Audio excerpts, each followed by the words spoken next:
সিদ্ধান্ত নিয়েছি এই সরকারকে আমরা সর্বাত্মকভাবে সহযোগিতা করব। এই সম্মানিত ব্যক্তিকে আমরা সম্মান দিব। তার নেতৃত্বে একটা রাজনৈতিক পরিবেশ সৃষ্টি হবে। আমরা এই বাংলাদেশটাকে সবাই মিলে একসঙ্গে করতে চাই নতুন করে। আর নতুন করে যদি এই বাংলাদেশটাকে আমরা করতে হয়, তাহলে একটা সুন্দর বাংলাদেশের পরিবেশ আজকে স্বাভাবিক পর্যায়ে নিয়ে আসতে হবে। এই জন্য জনাব তারেক রহমানের নেতৃত্বে আমরা এক জেলা থেকে আরেক জেলা, এক থানা থেকে আরেক থানা, এক ইউনিয়ন থেকে আরেক ইউনিয়ন, উপজেলা আমরা ছুটে বেড়াচ্ছি। আমরা তাদেরকে সহযোগিতা করছি এবং সহযোগিতা করব। আপনারা জানেন গতকাল পর্যন্ত হাইকোর্টের যে সর্বোচ্চ কোর্ট সুপ্রিম কোর্ট, সেখানেও একটা স্বাভাবিক পরিস্থিতি অনেক কষ্টের সৃষ্টি হয়েছে। কিন্তু এই ধারাবাহিকতা ধরে রাখতে হবে। ধরে রাখার জন্যই সেখানে আমাদের সহযোগিতার প্রয়োজন। আইন শৃঙ্খলা রক্ষাকারী বাহিনী যারা দায়িত্ব রয়েছেন, তারা কিন্তু এখনো স্বাভাবিক একটা অবস্থানে ফিরে আসেন নাই। তারা যেন স্বাভাবিক অবস্থানে ফিরে আসেন, সেজন্য আমরা মনে করি ওনারা সর্বাত্মকভাবে দায়িত্বশীলতার পরিচয় দেবেন এবং সেখানেও আমাদের সর্বাত্মক সহযোগিতা থাকবে। আমরা আইনকে নিজের হাতে তুলে নেব না। আইনের গতিতে চলবে। হ্যাঁ, আপনারা প্রশ্ন করতে পারেন বিগত 15 বছর 16 বছর আমরা অত্যাচারিত হয়েছি, নির্যাতিত হয়েছি। আমাদের জায়গা জমি দখল করেছে, প্রতিষ্ঠান দখল করেছে, দোকান দখল করেছে। এই ক্ষোভ আমাদের মধ্যে আছে। এই ক্ষোভের বহিঃপ্রকাশ আমরা এখনই করতে পারি না। এই জন্য বলছি, আইনকে আমরা নিজের হাতে তুলে নেব না। আইনের গতিতে চলবে। আমরা দায়িত্বশীলতার পরিচয় দিব। আওয়ামী লীগ যে কাজগুলো করেছে সেই কাজগুলো আমরা করবো না। এখানেও কেবল আওয়ামী লীগের মধ্যে পার্থক্য। আজকে দেখুন, এখনো তারা গোপালগঞ্জে কালকে কিভাবে মিছিল মিটিং করেছে, তাদের হাতে কি ধরনের অস্ত্র ছিল তা ছেড়ে দিয়ে তারা সেখানে স্লোগান দিয়েছে। এদের বাংলাদেশে আর রাজনীতি করার কোনো অধিকার নাই, অধিকার থাকতে পারে না। এদের বিচার এই বাংলার বাড়িতে হতে হবে। এই আহ্বানটুকু আমরা এই দেশের বর্তমান প্রধান উপদেষ্টাকে জানাতে চাই। আমাদের ক্ষোভ আছে, আমরা এই ক্ষোভের বহিঃপ্রকাশ আইনের মাধ্যমে সমুন্নত করতে চাই। আপনি দায়িত্ব নিয়েছেন, আপনি বলেছেন, আপনার সরকার বলছে এই হত্যাকাণ্ডের বিচার করবে। আমরা এই হত্যাকাণ্ডের বিচার দেখতে চাই। এজন্য বলছি, আমরা কোন আইন হাতে তুলে নিব না। তবে আমরা আপনাদের পাশে আছি, আপনাদের পাশে থাকবো এবং যতক্ষণ পর্যন্ত একটা সুন্দর পরিবেশ গড়ার মধ্য দিয়ে আগামী দিনে এই বাংলাদেশটা একটা স্বাভাবিক নির্বাচনের ব্যবস্থা না করবেন। আমরা চাই বাংলাদেশ একটা শান্তিপূর্ণ গণতান্ত্রিক পরিবেশ আপনারা নিশ্চিত করবেন, যে গণতান্ত্রিক পরিবেশের মধ্য দিয়ে এই বাংলাদেশে একটা সত্যিকারের স্বাভাবিক নির্বাচন হবে। সেই নির্বাচনের মধ্য দিয়ে এই বাংলাদেশে সত্যিকারের জনগণের প্রতিনিধি নির্বাচিত হবে এবং দেশ পরিচালনা করবে। দায়িত্ব পরিচালনা করার মধ্য দিয়ে এই বাংলাদেশ একটা শান্তিপূর্ণ স্বাভাবিক পরিবেশ তারা নিশ্চিত করবে। সেই জন্য আমরা আপনাদেরকে ধন্যবাদ জানাই, অভিনন্দন জানাই। আপনারা জনগণের পাশে রয়েছেন। আপনারা সকল জনগণের পাশে থেকে সুন্দর একটা পরিস্থিতি, সুন্দর একটা বাংলাদেশ গড়ে তুলুন এবং জনগণকে একটা গণতান্ত্রিক ধারায় নিয়ে আসুন। আমরা সেটা প্রত্যাশা করি, আমরা কামনা করতেই পারি।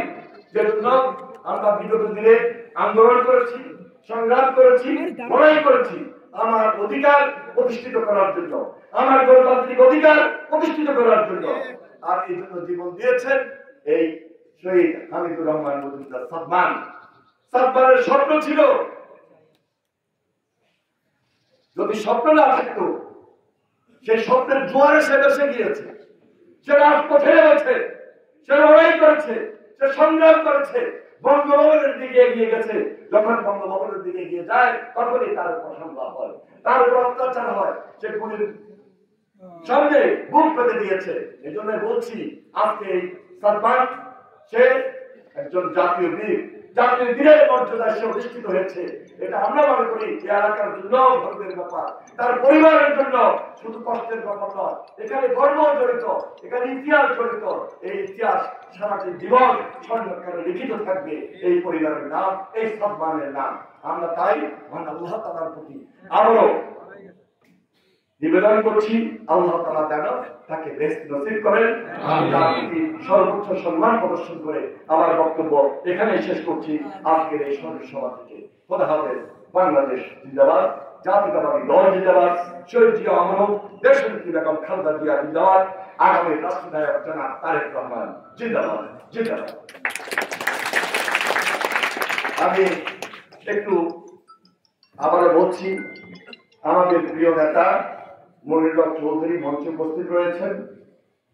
আমি এখানে আসার আগে ওনার সঙ্গে গতকালকে রাত্রেও কথা হয়েছে। উনি লক্ষ্মীপুরে যান, আমার অত্যন্ত পছন্দ করেন। আমি ওনার এই রোড বাসের মিটিংও অনেকক্ষণ বক্তব্য দিয়েছি ওনার অনুরোধে। আমি ওনাকে আন্তরিকভাবে মোবারকবাদ জানাই। হাজী ইয়াসিন রশিদ, তো ইয়াসিন ভাই আমাদের অত্যন্ত সম্মানিত বড় ভাই, তার সঙ্গে আমার একটা ব্যক্তিগত সম্পর্ক। একসঙ্গে আমরা প্রাণের বিএনপির প্রাণের পক্ষ থেকে যে কাজগুলো হয় সেগুলো করি। অনেক আগ থেকে ওনার সঙ্গে আমার সম্পর্ক। আর কুমিল্লাতে আসা যাওয়ার সময় সব সময় এই যে জসিম, তারপরে টিপু, ইউসুফুল্লাহ টিপু, এদের সঙ্গে আমার যোগাযোগ সেই ছাত্র রাজনীতির থেকে, এখন থেকে না, দীর্ঘদিন থেকে। সুতরাং আমি তাদেরকে একটা ধন্যবাদ না দিয়ে যেতে পারি না। আর তার আমাদের সালমানের ছোট ভাই সে বক্তব্য দিয়েছে, আমি এই পরিবারের প্রতি গভীর শ্রদ্ধা নিবেদন করছি, সমবেদনা জানিয়ে আমি আমার বক্তব্য শেষ করছি। আসসালামু আলাইকুম।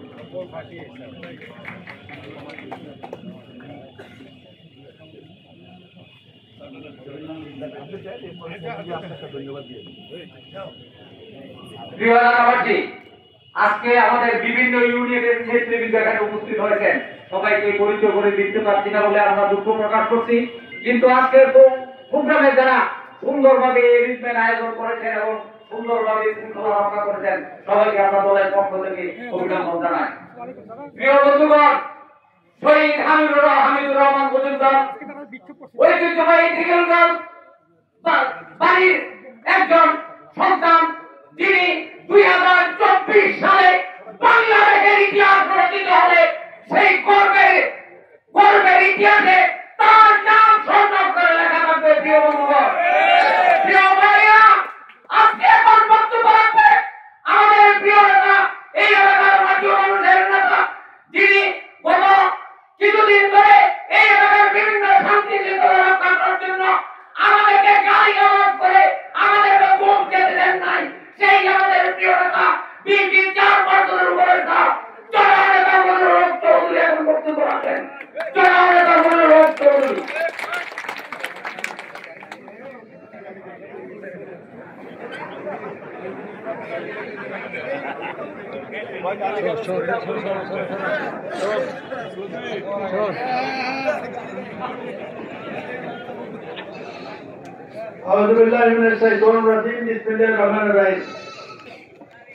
আমাদের আরেকজন বক্তা, আমাদের সাংগঠনিক সম্পাদক, উনি এসে পৌঁছান নাই, কাছাকাছি আছেন, আসবেন।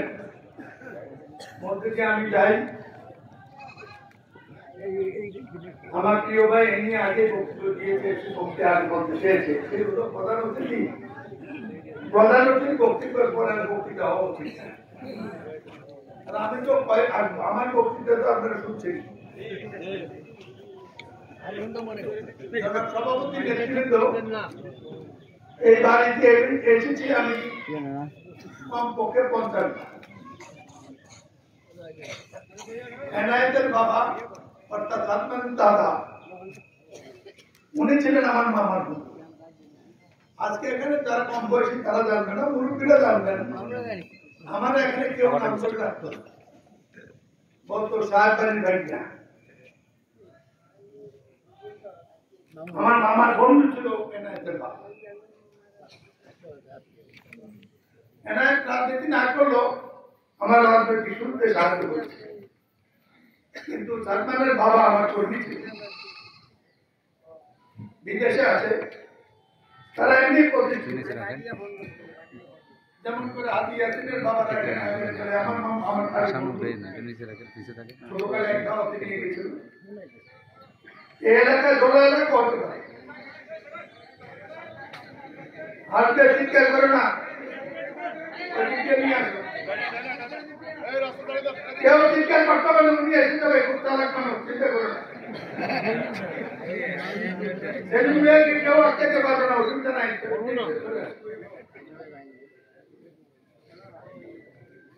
বুঝেছেন? দেরি করেন না, প্রোগ্রাম হিসাব করে রাখেন। সময়ের চেয়ে বেশি প্রোগ্রাম করেন না, ঠিক আছে সেলিম ভাই? আমি বক্তৃতা আর করবো না। সেলিম মিয়া সাহেব বক্তব্য রাখবে, উনি হলো আমাদের বিভাগীয় সাংগঠনিক সম্পাদক। এই প্রোগ্রামটা ওনার, এটা জেলারও প্রোগ্রাম না, এলাকারও প্রোগ্রাম। প্রোগ্রাম হলো সেলিম মিয়া, এই প্রোগ্রাম হলো সেলিম মিয়া। যার বিয়ের তার খবর নাই, পরামর্শী ঘুম নেই, ঠিক না? উনি আসছেন দেরিতে, প্রধানমন্ত্রী তো চলে আসতে আগে আমি তো আসছি।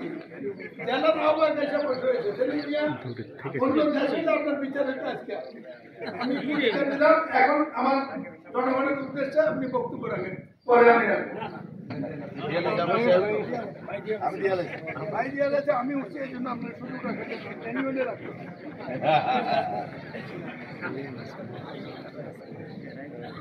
আসসালামু আলাইকুম। মাননীয় প্রধানমন্ত্রী বক্তব্য